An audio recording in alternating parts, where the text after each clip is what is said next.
Es un placer estar con ustedes a través de la internet para estudiar la palabra de Dios en este momento. Que el Señor os bendiga mientras estudiamos las promesas preciosas de salvación de la Biblia. Os invito a abrir vuestras Biblias en Mateo 19, 23 al 26. Leemos: Entonces Jesús dijo a sus discípulos: Os aseguro que difícilmente un rico entrará en el reino de los cielos. Repito, es más fácil que un camello entre por el ojo de una aguja que un rico en el reino de los cielos, en el reino de Dios. Al oír esto, sus discípulos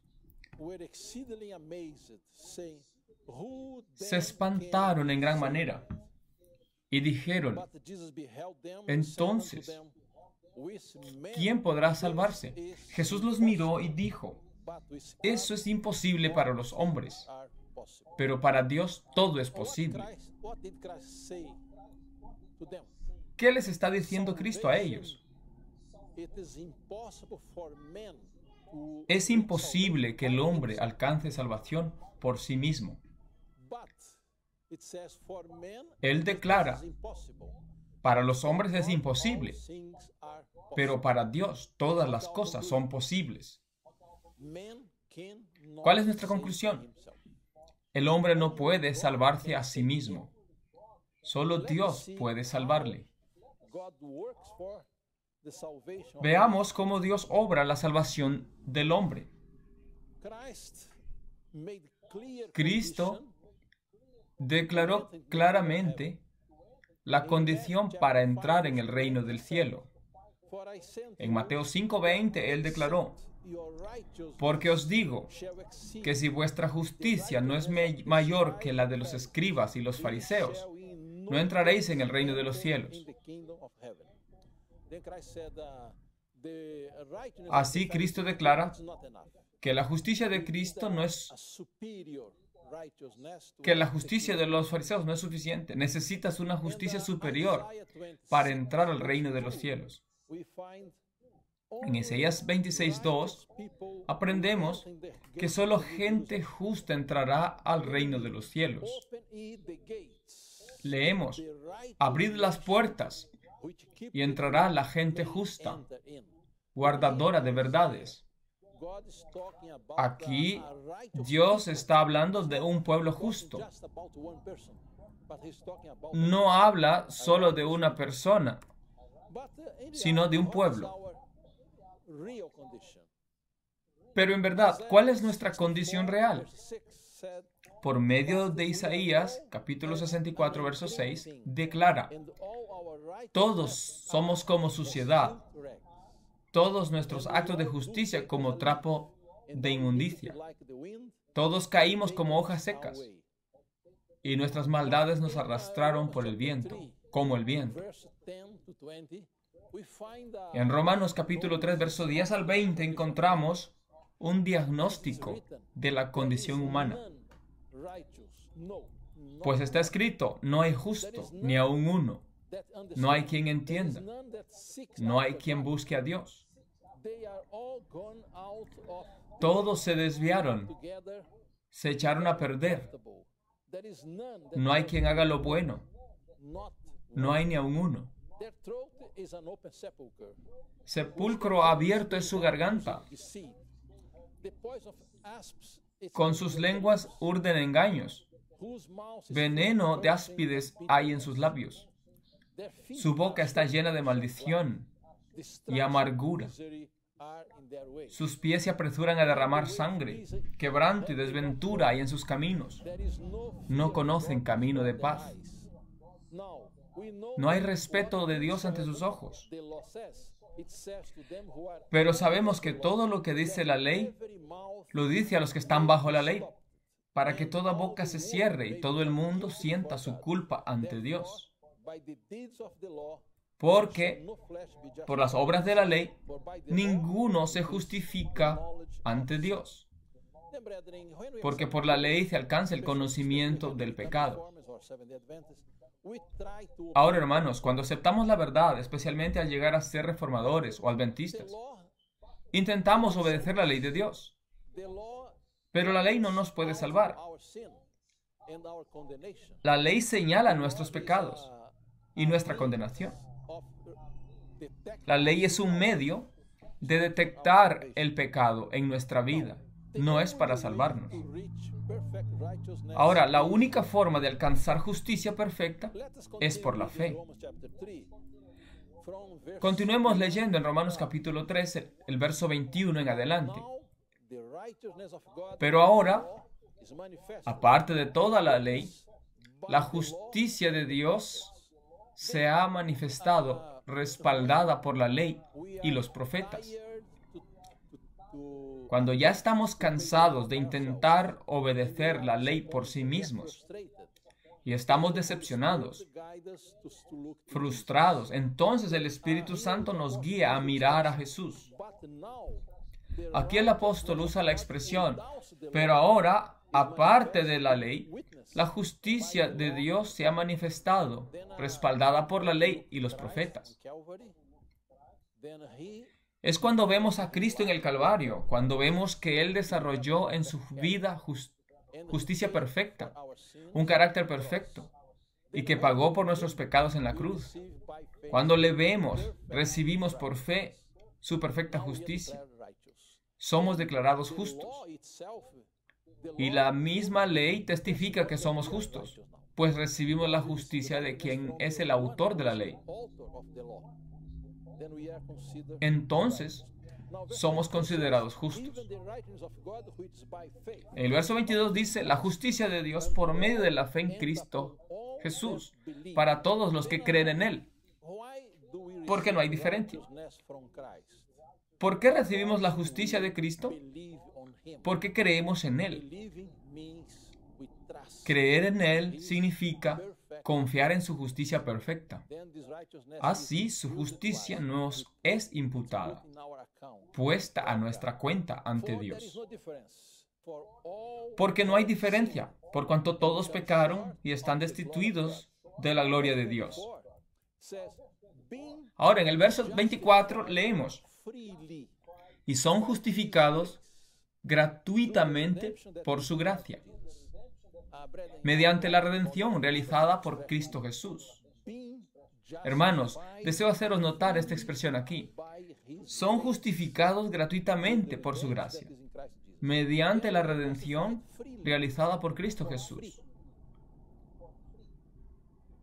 Somos justificados gratuitamente, gratis, al aceptar la gracia de Cristo Jesús.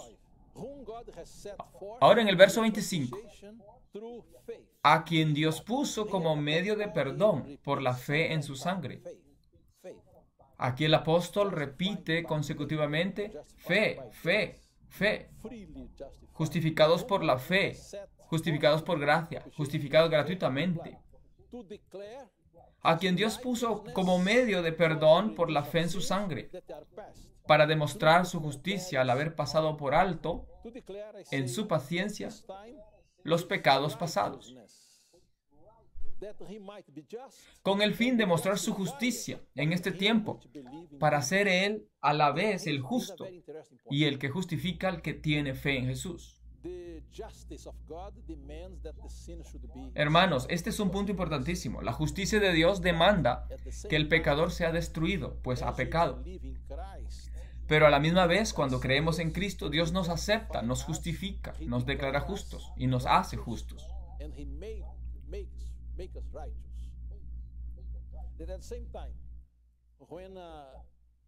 La ley de Dios demanda a la vez la muerte del pecador. Pero, ¿por qué no somos destruidos?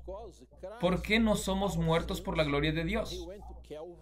Porque Cristo tomó nuestros pecados, subió al Calvario y allí pagó el precio de nuestra salvación.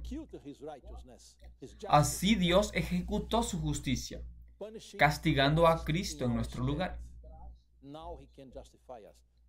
Ahora nos puede justificar. Esa es la razón por la que el apóstol Pablo declara con el fin de mostrar su justicia en este tiempo, para ser él a la vez el justo y el que justifica al que tiene fe en Jesús. Así Dios preserva su justicia, preserva su juicio y a la vez nos puede perdonar, puede justificarnos. El verso 27 declara, ¿dónde está pues la jactancia? Queda eliminada. ¿Por cuál principio? Por la observancia de la ley. No, sino por el principio de la fe.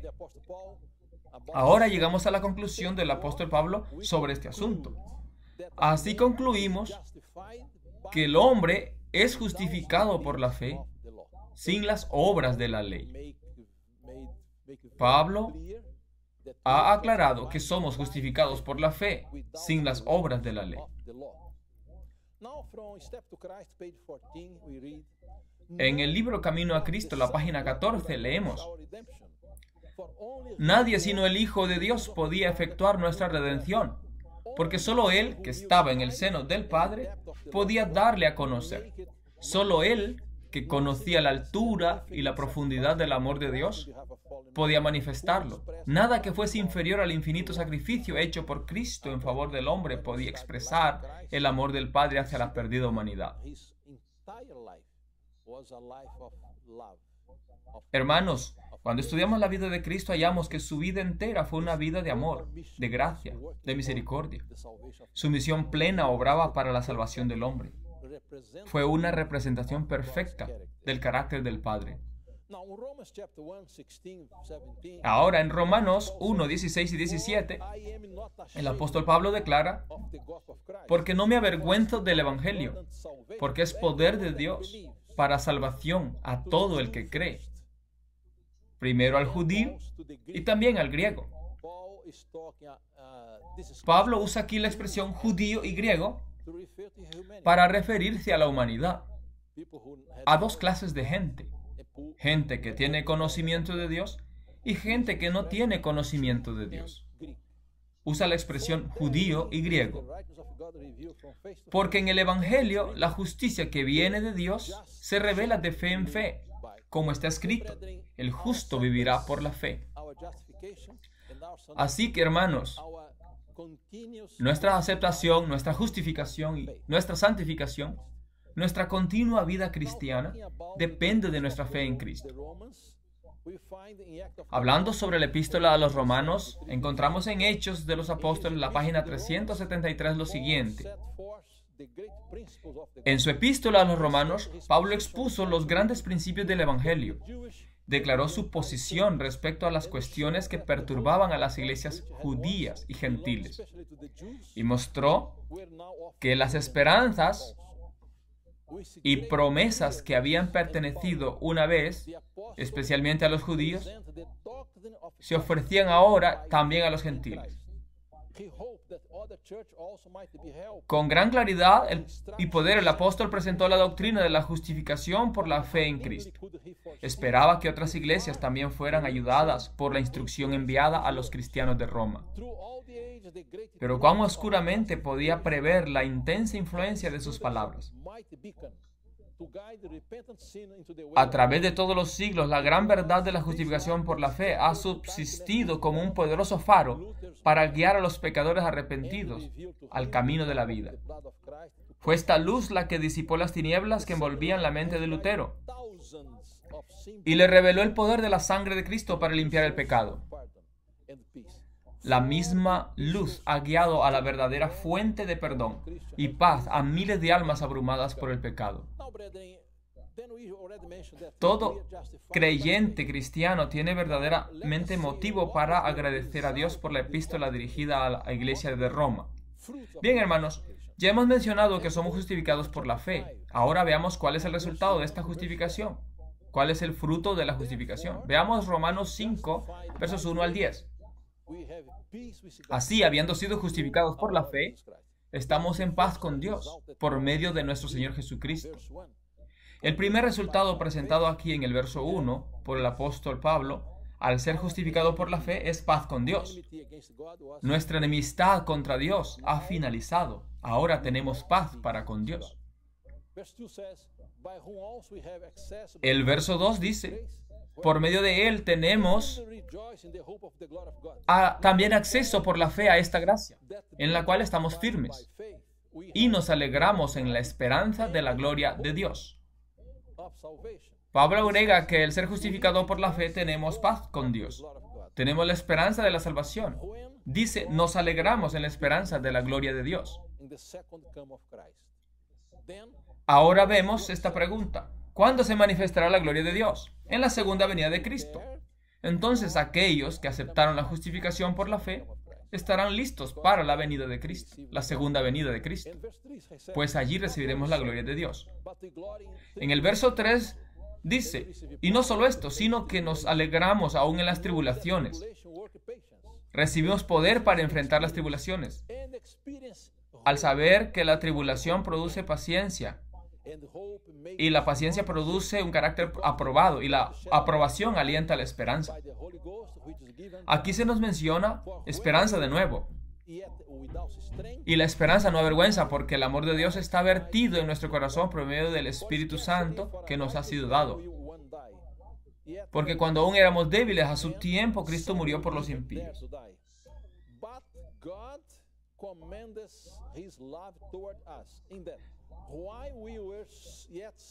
En verdad, apenas hay quien muere por uno. Con todo, puede ser que alguno osara morir por el bueno. Pero Dios muestra su amor hacia nosotros, en que siendo aún pecadores, Cristo murió por nosotros. Así, siendo que hemos justificado por su sangre, con más razón ahora seremos salvos de la ira. Porque si cuando éramos enemigos fuimos reconciliados con Dios por la muerte de su Hijo, mucho más, habiendo sido reconciliados, seremos salvos por su vida. Consideremos esta interesante declaración de Elena de White. La gracia es un atributo de Dios puesto al servicio de los seres humanos indignos. Permítanme enfatizar un punto aquí. Cristo no vino la primera vez a salvar gente justa. Vino a salvar pecadores. Por eso, hablando de la gracia, dice, la gracia es un atributo de Dios puesto al servicio de los seres humanos, indignos. Nosotros no la buscamos, sino que fue enviada en busca nuestra. Dios se complace en concedernos su gracia, no porque seamos dignos de ella, sino porque somos rematadamente indignos. Lo único que nos da derecho a ella es nuestra gran necesidad. Hermanos, ¿cuál es el argumento que podemos usar ante Dios para recibir su gracia? Que somos pecadores, que estamos perdidos. Necesitamos su misericordia, necesitamos su gracia. Ese es nuestro único argumento. Por ejemplo, el cobrador de impuestos, el publicano, presentó una oración muy corta. Dios, ten compasión de mí, que soy pecador. Esa fue su oración. ¿Cuál fue su argumento? Por favor, ten misericordia de mí, porque soy un pecador. Por medio de Jesucristo, el Señor Dios tiende siempre su mano en señal de invitación a los pecadores y caídos. A todos los quiere recibir. A todos les da la bienvenida. Se gloría en perdonar a los mayores pecadores, arrebatará la presa al poderoso, libertará al cautivo, sacará el tizón del fuego, extenderá la cadena de oro de su gracia hasta las cimas más profundas de la miseria humana y elevará al alma más envilecida por el pecado. Queridos hermanos, la gloria de Dios es salvar pecadores, recibir a los que han estado perdidos para salvarlos.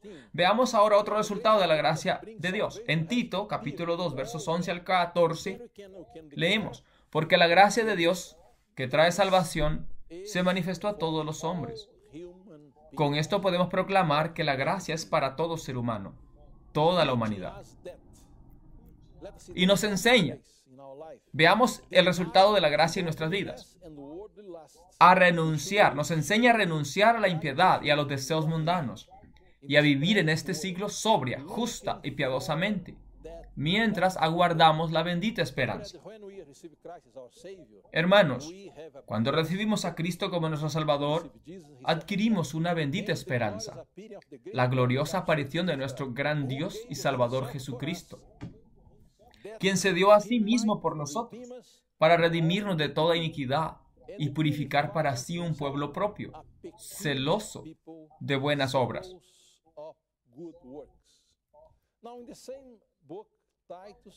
En esta misma carta, Tito capítulo 3, verso 3 al 8, Pablo presenta nuestra condición antes de conocer a Cristo y nuestra condición después de conocerle. Veamos. Porque en otro tiempo nosotros también éramos insensatos, desobedientes, extraviados, esclavos de diversas pasiones y placeres. Vivíamos en malicia y en envidia. Éramos aborrecibles y aborreciéndonos unos a otros. Esa era nuestra situación antes de recibir la gracia de Dios. Pero cuando se manifestó la bondad de Dios, nuestro Salvador, y su amor hacia los hombres, nos salvó no por obras de justicia que nosotros hubiéramos hecho, sino por su misericordia, por el lavado regenerador y renovador del Espíritu Santo, que derramó en nosotros en abundancia por Jesucristo, nuestro Salvador, para que, justificados por su gracia, seamos herederos según la esperanza de la vida eterna. Vemos, hermanos, que en esta carta a Tito, en los capítulos 2 y 3, el apóstol Pablo menciona varias veces la palabra esperanza. Esperanza. Cuando aceptamos a Cristo y somos justificados por la fe. En el verso 8 dice, palabra fiel es esta. En estas cosas insiste con firmeza, para que los que creen en Dios procuren ocuparse en buenas obras. Estas cosas son buenas y útiles a los hombres. Ahora una pregunta, o varias preguntas. ¿Pensáis que porque eres pecador no puedes esperar recibir una bendición de Dios? ¿Comprendéis mi pregunta? ¿Pensáis que porque eres pecador no podéis esperar recibir una bendición de Dios? Recordad que Cristo vino al mundo para salvar a los pecadores. Somos pecadores. Sí. ¿Podemos tener esperanza? Claro que sí. Nada tenemos que nos recomiende a Dios. El alegato o el reclamo que podemos presentar ahora y siempre es nuestro absoluto desamparo. De nuevo, ¿qué argumento puedo usar ante Dios para pedir su perdón, su aceptación?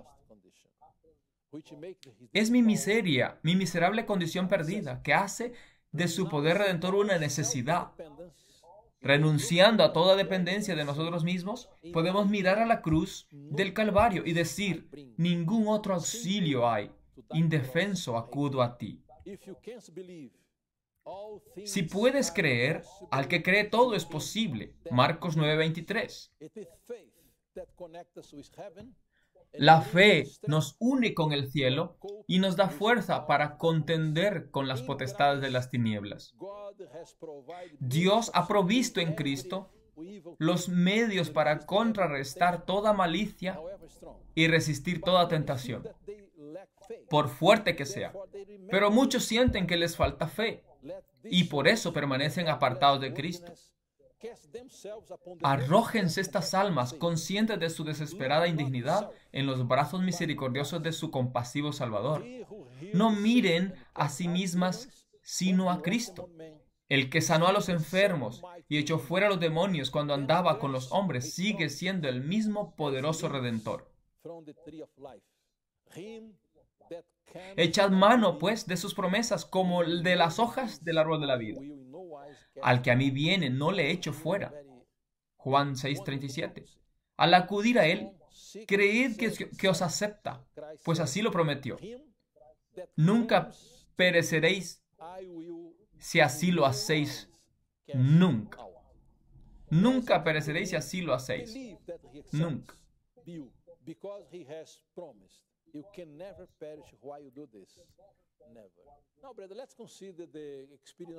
Ahora, hermanos, consideremos la experiencia del ladrón en la cruz. Era un pecador perdido, un ladrón, condenado a la crucifixión por sus pecados. Pero dijo a Jesús: acuérdate de mí cuando vengas en tu reino. E inmediatamente Jesús le contestó: te aseguro hoy, estarás conmigo en el paraíso. ¿Por qué? Porque ese ladrón, ese pecador arrepentido, rindió su vida plenamente a Cristo. Se rindió a sí mismo a Cristo. Y Cristo prometió salvarle. Mi querido amigo y amiga, esta promesa que acabo de leer es para ti individualmente y para mí. Si reconocemos que somos pecadores perdidos y que no tenemos posibilidad de hacernos justos por sí mismos, podemos ir a Cristo. Y la promesa en Juan 3:16 declara: porque tanto amó Dios al mundo, que dio a su Hijo unigénito, para que todo el que crea en Él no perezca, sino tenga vida eterna. Y en Apocalipsis capítulo 3, Cristo declara: yo estoy a la puerta y llamo. Si alguno oye mi voz y abre la puerta, entraré a su casa y cenaré con él y él conmigo. Hermanos, tenemos maravillosas promesas en la palabra de Dios. Todo el que crea será salvo. El carcelero en Filipo preguntó: señores, ¿qué debo hacer para ser salvo? Y la respuesta fue: cree en el Señor Jesucristo y serás salvo tú y tu casa. Tenemos maravillosas promesas en la Biblia, que todos los que reconozcan su condición perdida e indigna pueden venir a Cristo. Y Cristo declara: y al que viene a mí, nunca lo echo fuera. Que Dios nos ayude, que esta sea nuestra experiencia hoy y siempre. Amén.